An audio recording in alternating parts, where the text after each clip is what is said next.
Hello friends, कसे आहात सर्वजण. तर व्हिडिओमध्ये तुम्हाला दिसत असेल की आज किचन वेगळं दिसत आहे तुम्हाला, कारण मी आले आहे माझ्या माहेरी, माझ्या मम्मी पप्पांकडे. आणि व्हिडिओमध्ये दुसरं आहे ते माझी बहीण आहे.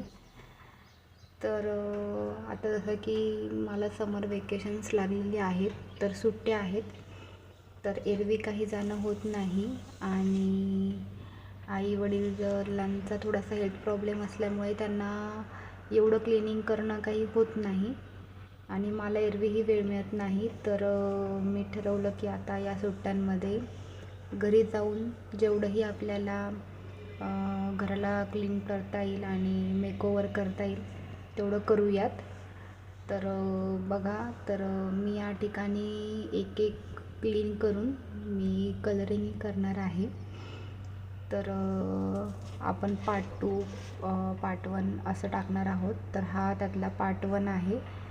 तर ही फक्त किचनची क्लिनिंग या व्हिडिओमध्ये तुम्हाला बघायला मिळणार आहे. तर तुम्ही सुरुवातीला बघू शकता की आता या ठिकाणी आम्ही वरती माळ्यावरचं किंवा आता हे जे रॅक आहे त्या रॅकमधले सगळे भांडे, सगळे डबे खाली करून घेत आहोत. बास्केटमध्ये मी टाकत आहे.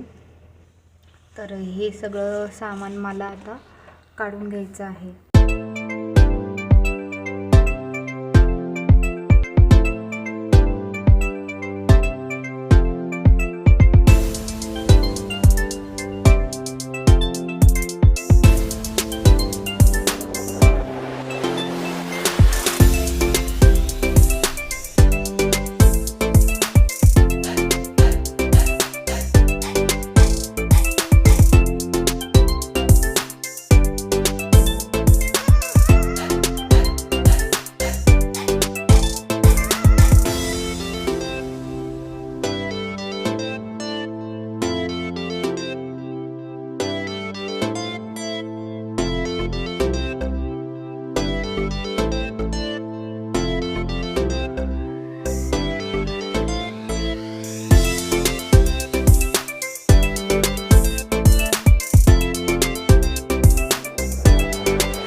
तर बघा मित्रांनो, तर आता मी रॅक खाली करून घेतलेलं आहे.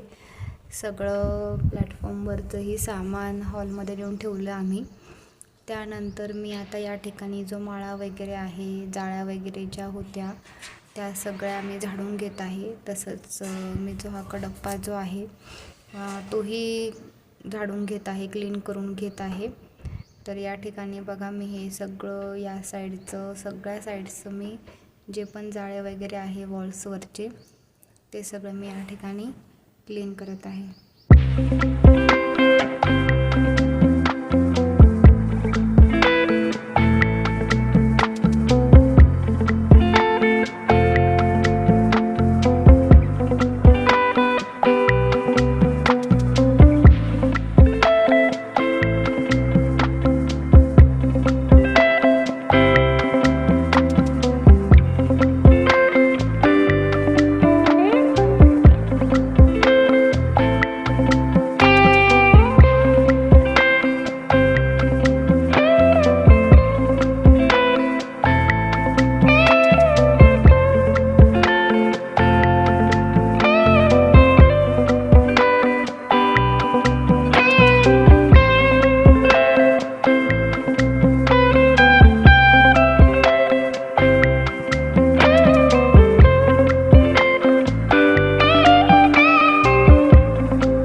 हे सगळं काम माझं रात्री चालू होतं, कारण सकाळी किचनमध्ये आल्याशिवाय काही जमत नाही. प्रत्येक गोष्टीसाठी चहा, नाश्ता, जेवण यासाठी किचनमध्ये यावं लागतं आणि त्यावेळेस ही क्लिनिंग करणं काही शक्य नाही. त्यामुळे मी आता रात्री सगळे झोपलेले आहेत लिटरली. म्हणजे माझी बहीणही एवढ्या वेळ जागी होती, तीही मला हेल्प करत होती, पण तिलाही खूप थकवा आला होता. तर त्यामुळे मी तिला सांगितलं की तू जाऊन झोप, मी दुपारी झोपली आहे, तर मला जेवढं होईल तेवढं मी करते.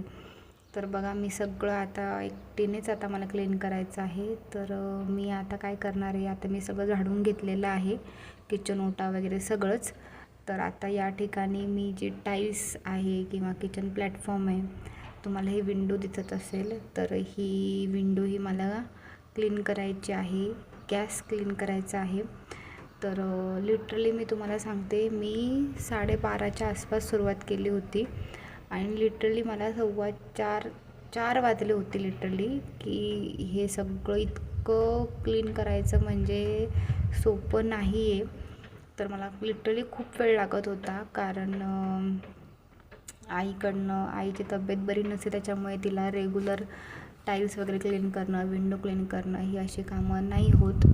तर त्यामुळे ते खूप त्याच्यावर डस्ट आणि ते स्टिकी झालं होतं, त्यामुळे त्याला अजून जास्त वेळ लागत होता.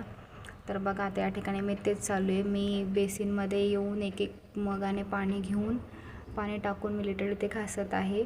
तर क्लिनिंगसाठी मी आपला जो नॉर्मल जो विम सोप आहे तोच इथे यूज करत आहे आणि आपलं जे स्क्रबर आहे तर त्यानेही टाईल्स चांगल्या निघत होत्या. तर बघा मी तेच यूज करत आहे. आता एवढं रात्री तर मला दुसरं काही क्लिनिंग लिक्विड यूज करायचं तर काही डोक्यात येत नव्हतं. मला फक्त ते क्लीन करायचं होतं. लिटरली थकवा आला होता, पण नाही, हे सगळं झाल्याशिवाय मला काही पाठ टेकायची नव्हती. तर मी म्हणलं की नाही, आज 5 वाजू दे नाही तर 6 वाजू दे सकाळचे, मी दिवसभर झोपेन, पण मी आज संध्याकाळची क्लिनिंग संपूर्ण झोपेन. तर बघा आता मी या सगळीकडची ही टाईल्स वॉश करून घेण्यात आहे, स्क्रब करत आहे. आणि तुम्हाला खरं सांगू का फ्रेंड्स, किती थकवा आला असू दे, पण ज्यावेळेस आपण एखादी गोष्ट क्लीन करतो, स्वच्छ करतो, तर त्यावेळेस जे समाधान, जे सॅटिस्फॅक्शन भेटतं ना, ते नाही भेटत आपल्याला कोणत्याच गोष्टीत. आणि तर मला तर खूप भेटतं. म्हणजे मला शारीरिक थकवाही जाणवत नाही काम करत असताना. मला खूप जास्त असा उत्साह आणि आनंद येतो कामं करून. तर तेच आत्ता माझ्यासोबत होत होतं, की मला लिटरली म्हणजे शरीर माझं थकलं होतं काम करून, पण तरीही माझ्या मनामध्ये जो उत्साह होता की नाही, मला किचन क्लीन करूनच झोपायचं आहे. त्यामुळे लिटरली मला थकवा आलेला होता, पाठ दुखत होते, तरीही माझी क्लिनिंग ही चालूच होती. तर बघा आता मी या ठिकाणी सगळ्या टाईल्स क्लीन करून घेत आहे.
तर टाईल्स क्लिनिंग करून झाल्यानंतर आता मला गॅस स्टोव क्लीन करायचा होता.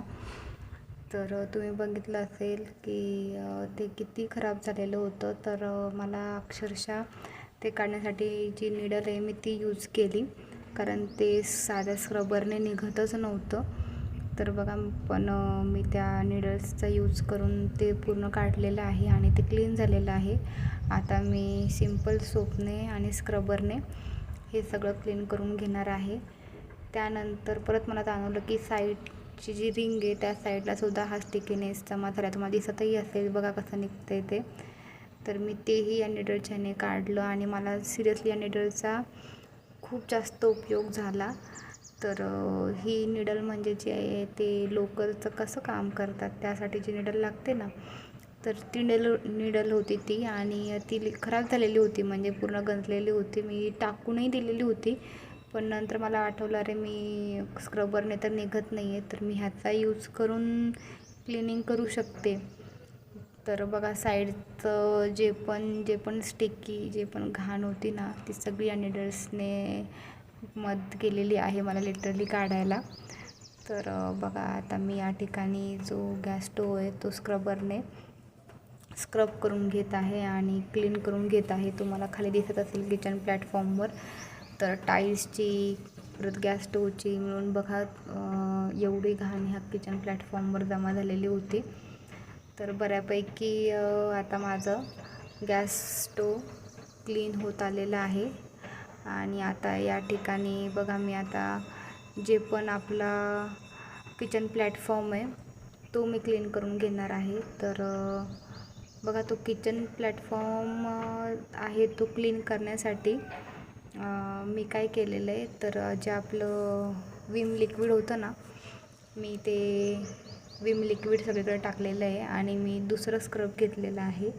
आणि त्या स्क्रबरने आता मी हा पूर्ण जो प्लॅटफॉर्म आहे तो पूर्णपणे छान स्क्रब करून घेणार आहे, की जेणेकरून तो व्यवस्थित क्लीन होईल. त्याचं जो आउटर जे आहे ते सुद्धा मी स्क्रब करून घेणार आहे. तर तुम्हाला व्हिडिओमध्ये दिसत असेल आता मी या ठिकाणी स्क्रब करत आहे आणि त्या ठिकाणी त्याचा इतका छान फोम होत होता फ्रेंड्स. तर आपण अशा गोष्टीही यूज करू शकतो. जे विमचं लिक्विड आहे ना ते सिम्पली मी थोडंसं टाकलेलं होतं, त्यावर थोडंसं मी पाणी ॲड केलं स्क्रबवर आणि सिम्पली स्क्रब केलं तर त्याचा इतका छान फोम झाला तयार आणि स्क्रब करायलाही ते मला हेल्प करत होतं. तर बघा मी त्याचाच यूज करून आता हा किचन प्लॅटफॉर्म मी स्क्रब करून घेत आहे.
बघा मंडळी, आता या ठिकाणी माझं बऱ्यापैकी किचन प्लॅटफॉर्मसुद्धा क्लीन होत आलेलं आहे आणि वायपरने मी त्याच्यावर 2-3दा पाणी टाकून स्क्रब केल्यानंतर मी ते पाणी सगळं काढून घेतलेलं आहे आणि त्याच्यामुळे किचन ओटा खूप जास्त आणि खूप छान पद्धतीने असा क्लीन झालेला होता. बघा मी आणि थोडंसं किचन प्लॅटफॉर्म क्लीन करताना थोडंसं टाईल्सवर पण थोडंसं काही उडलेलं होतं, तर तेही मी आता परत पाणी टाकून एकदा वायपरने पाणी काढून घेणार आहे. तर बघा आता या ठिकाणी मी जे बेसिन आहे ते सुद्धा मी इथं क्लीन करून घेणार आहे.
सकाळचे तुम्हाला दिसत असेल का नाही, आता 4 वाजलेले आहेत आणि मी रात्री 12:30ला सुरुवात केली होती आणि आत्ता मला 4 वाजलेले आहेत. नॉन स्टॉप माझी क्लिनिंग चालू होती आणि बऱ्यापैकी मी सगळं आवरलेलं आहे. आता उद्या सकाळी मी जे वॉल्स आहेत त्यांचे ते क्रॅक पुट्टीने फिलअप्स करणार आहे आणि त्यानंतर कलरिंग करणार आहे. तर हा आपला पार्ट 1 आहे. पार्ट 2 सुद्धा तुम्ही नक्की बघा. त्याआधी मी तुम्हाला बिफोरचं किचन तुम्ही पाहिलेलं आहे. आता आफ्टर क्लिनिंग किचन काय आहे हे मी तुम्हाला दाखवते. तर हे बघा फ्रेंड्स, जसं मी तुम्हाला म्हणलं 4 वाजलेले आहेत आणि हे बघा तुम्ही सुरुवातीचं किचन पाहिलं होतं आणि आत्ताचं बघा. पूर्ण प्लॅटफॉर्म, गॅस, हे कलपे, पूर्ण जाळी वगैरे ऑल, फॅन क्लिनिंग, या सगळ्या गोष्टी मी केलेल्या आहेत. बेसिन क्लिनिंग, माड भरून ठेवलेलं आहे बघा आता थंड पाण्याचं इथे. बघा गॅस, त्यानंतर हे बघा विंडोसुद्धा क्लिनिंग करून ठेवलेले आहेत. तुम्हाला व्हिडिओमध्ये मी दिसत असेल. आणि हे बघा मोस्टली आपलं सगळं किचन तुम्ही बघितलं असेल. इथं रॅक होतं तेही मी स्क्रूड्रायव्हरने काढलेलं आहे. ते काही मला शूट करता आलं नाही. मला जेवढं जमलं आहे मी तेवढं शूट केलं आहे. तर बघा आत्ताचा हा लुक तुम्हाला कसा वाटतो. टाईल्ससुद्धा क्लीन झालेले आहे बघा. किचन टाईल्ससुद्धा मी क्लीन करून घेतले आहेत. तर हा आहे आपला आफ्टर क्लिनिंग लुक.